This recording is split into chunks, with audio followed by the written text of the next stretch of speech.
You may not have heard of Jack Coulthard. He is a British artist of consummate talent who has spent the last 50 years creating and perfecting his unique and extensive collection of paintings. Jack is a storyteller, making a conscious narrative statement in each of his paintings. However, his work cannot be defined or labelled in terms of contemporary art movements. He sits outside of these. Rather, he is defined by what he is not. Jack is not a pre-Raphaelite, although his paintings are deeply researched and have a meaningful narrative, as in English pre-Raphaelite artwork. Jack is not a surrealist, although Breton's Surrealist manifesto of 1924 deeply influenced his philosophical, political and imaginative sensibilities. Jack is not a postmodernist. In his words, his work is not a spiteful reaction to the detritus of postmodernism. It is not a re-appropriation, but his paintings are a return to find what is going to be new. He is a creator of worlds and of possibilities. When I was at grammar school, I was going to go into the colonial service. I wanted to be a district officer in Kenya or so, you know, but everything shifted the other way, like more drawing and less reading. I can only go by the time scale. When I was 15, getting ready for school certificate, whatever it was then, I had to make a choice about the subjects I would take. And although I wanted to take history, the option was art or history. And I so enjoyed art anyway. And I was kind of good. I was always good at it. You know, in the other school, and so I made a sort of choice then, but I didn't say because I'm going to be an artist. But I must have already made a choice, a kind of choice, because I would have known that within a year I would have to apply for Leeds, because I don't know, there's just something about Yorkshire that everything was kind of on offer. It was very funny and very nice, you know. And they said, go to Leeds, don't go to Bradford, go to Leeds, because that's where Henry Moore went and Barbara Hepworth went. So just returning to the paintings, you've got this lovely opportunity to see all these images in front of you and to reflect on... Because I've never seen them all together before. Absolutely. I've only seen 2 or 3 together. And how's that made you feel as Jack? There's only one painting that I really dislike very, very much. And I always seem to sit where I can see it. I'm trying not to look at it. Okay. Can I ask you about that painting? You can ask me, but I would rather not talk. It's that one there. Okay. That the one next to the horse. Yeah. Yeah. Okay. I really it's totally unsatisfactory to me. I think I'll probably work on it again. But a funny thing, apparently, according to Richard, a lot of young people like that one best, which is sort of strange, because it's a very miserable painting. I don't mean you shouldn't paint miserable subjects. I would paint any miserable subject. I think it would be bad to concentrate on miserable subjects. You know, Aubrey Beardsley, when they said, why do you paint such evil, miserable pictures? And he said, because beauty is difficult. From the look of them, they look like frames from a really well-coloured in comic strip. And I'm wondering if you were to rearrange them, would there be a story there? And all I know is that if there is a story there, it either begins, which is the same, or ends with that one. With the makers. Because whether it begins or ends, it's still part of the story, isn't it? It's when the work... A lot of these paintings take a long time, and so for weeks and weeks or months you're thinking about them. You know when you go into the studio there's this terrible unresolved picture that you've no idea how you can sort it out. And so you're kind of expecting every time it will be as it looked on a bad day. Now, what actually happens is you remember the worst day, so at some time in the future you go in unexpectedly and you see the painting, and it doesn't look like that anymore. It looks as if while you were away somebody finished it for you. But that's your change of perception, isn't it? Yeah. But it happens thank God it happens frequently, because a lot of the things you do, a lot of your daily actions or whatever, are kind of rubbish, aren't they? Or they're meaningless. Now, the only person in this painting who is unhappy in their body is this man, who is a spaceman, but wearing a pickelhaube as well. And he aims to explain, I think, to all these random people what the secret of the universe is. And she is a crazy girl who thinks she can fly, and she's showing him the moon. Everybody else is intently doing something. She has built this miniature world like a child's Easter garden, and she has built this piece of sculpture in which the doves are not fixed to anything, so she is a perfect sculptor. And she has based her comic costume and the clown that she's holding, the doll, on this painting, which is like a comic strip quote from a Watteau painting, Gilles. And everybody is embellishing the world or themselves.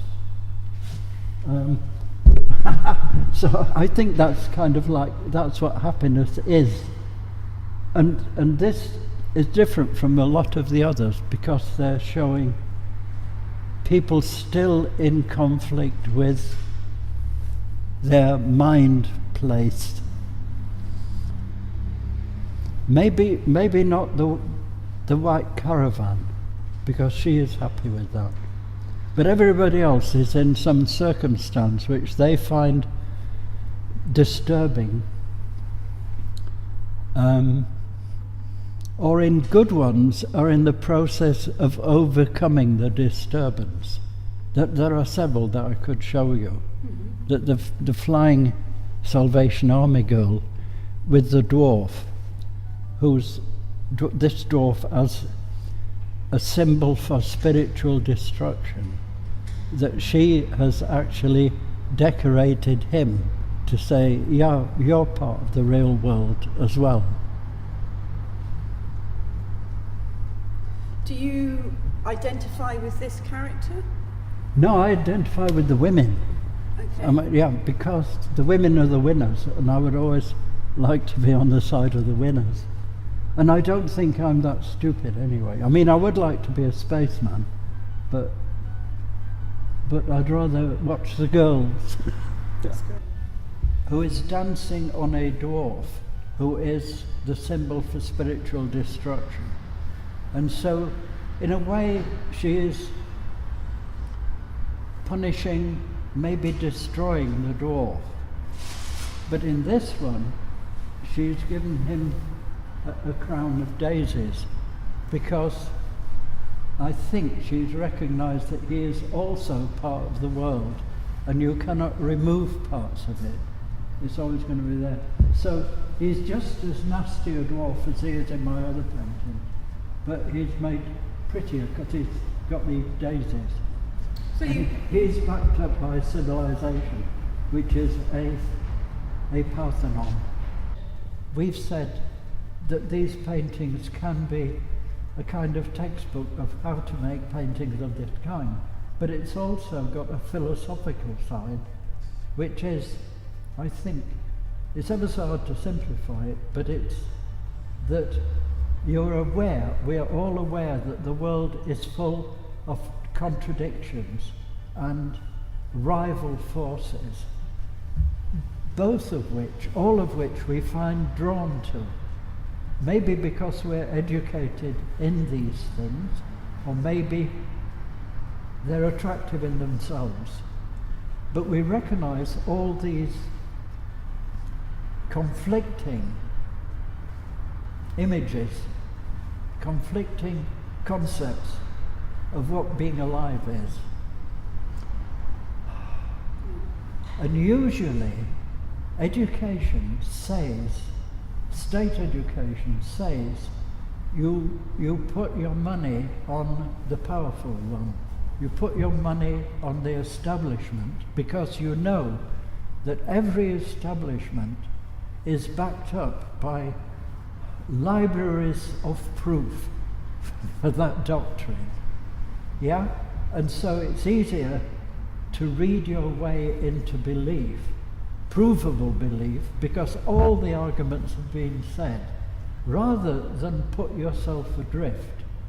But in a funny way, artists ought to deliberately put themselves adrift.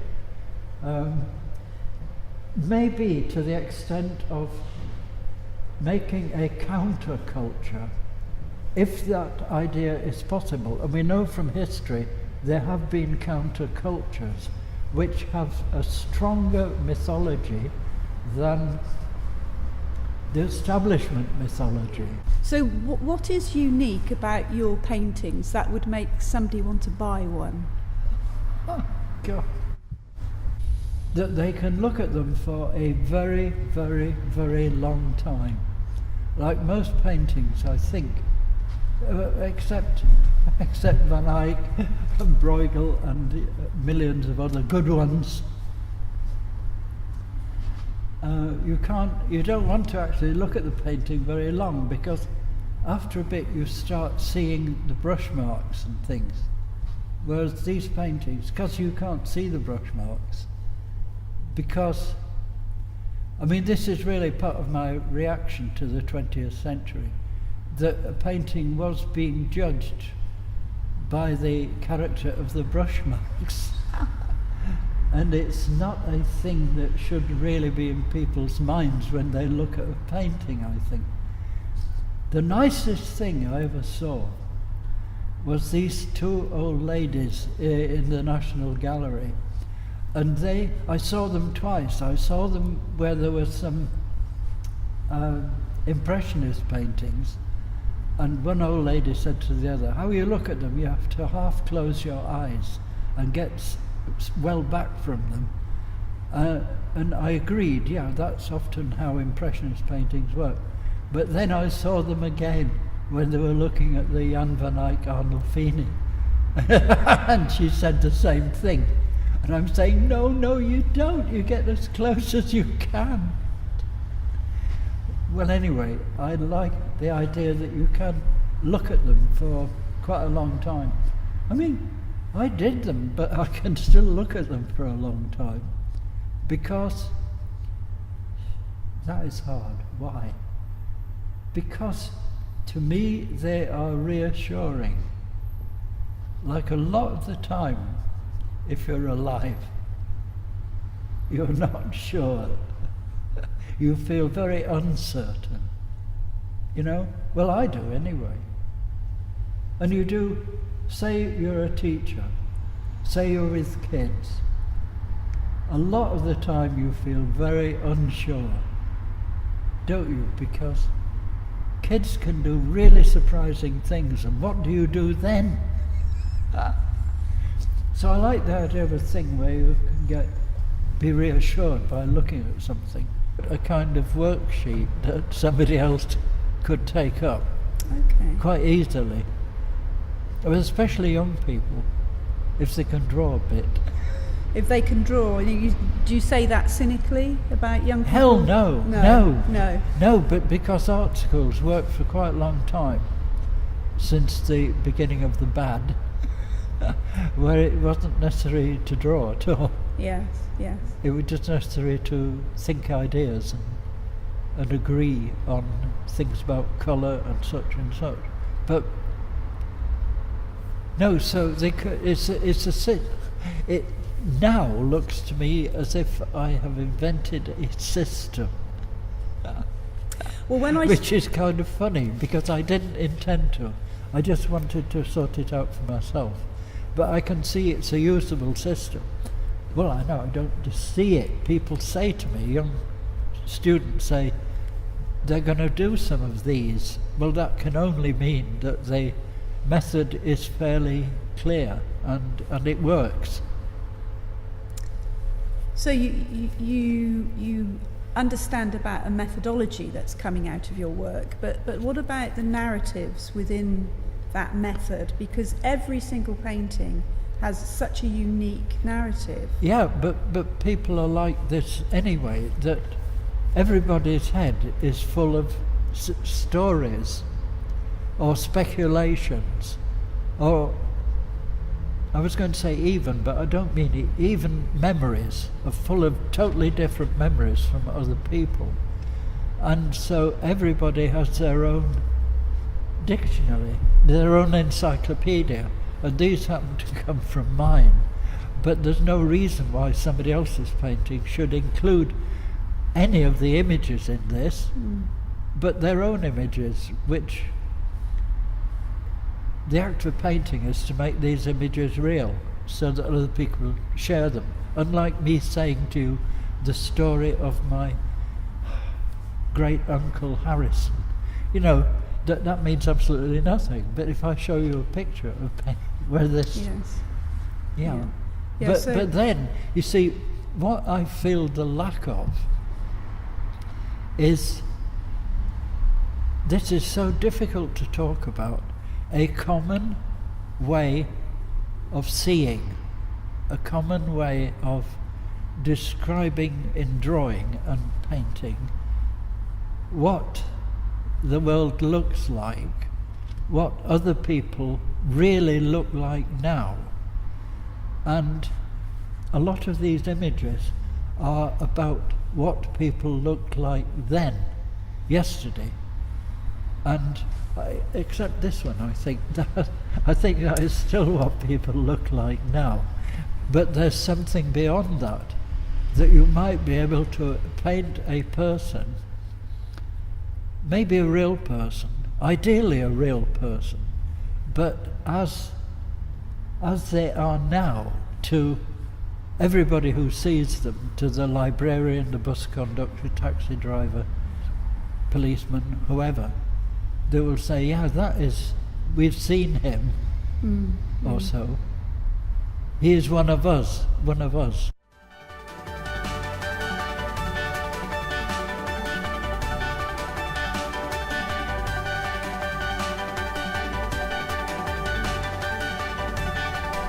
is a rabbit. These are the maids of Taunton. That's the next one.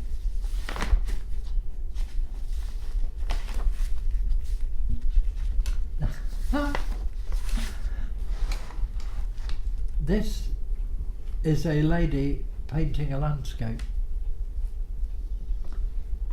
and right at the back is a little old lady sitting at a sketching easel painting an actual landscape, except there were 1, 2, 3, 4 different landscapes, because she would see them in whichever way she was told to paint that day. But this woman is the mother, and she is building this landscape, which is like Jackson Pollock, on the ground, yeah? And she is building it up. You mean working like Jackson Pollock used to work on the ground? On the ground, yeah, and like Picasso did. Yeah. But that's the next one. I don't seem to, but I actually like people, and I like looking at people. and watching the way they behave, like their gestures and ways of speaking,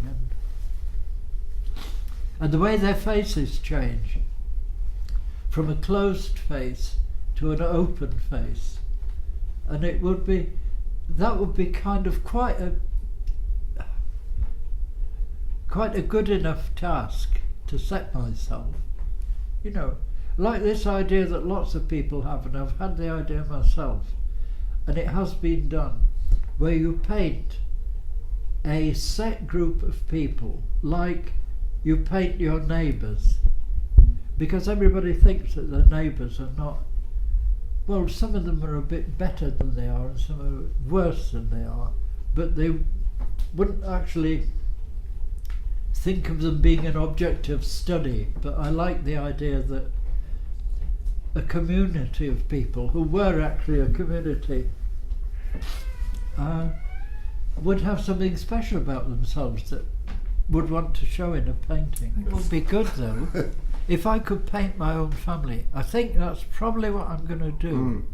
But paint the ones who aren't here now, like my mother and father. Wow. Because that is a portrait of my father, you know? And well, I don't know, Well, my parents had so much in them, you know, that you could do lots of paint. My mother used to think she was a cowgirl, you know, with cowboys. My father thought he was. Well, he was actually a very good amateur boxer. Yeah. Okay. And I would like to do, and then the grandchildren as well. Because I don't know whether this comes across from your knowledge of art history, but it's almost inconceivable that a serious painter of some age should want to paint where everybody started from, which is, you know, you in the home with your mum and dad. But there's something about that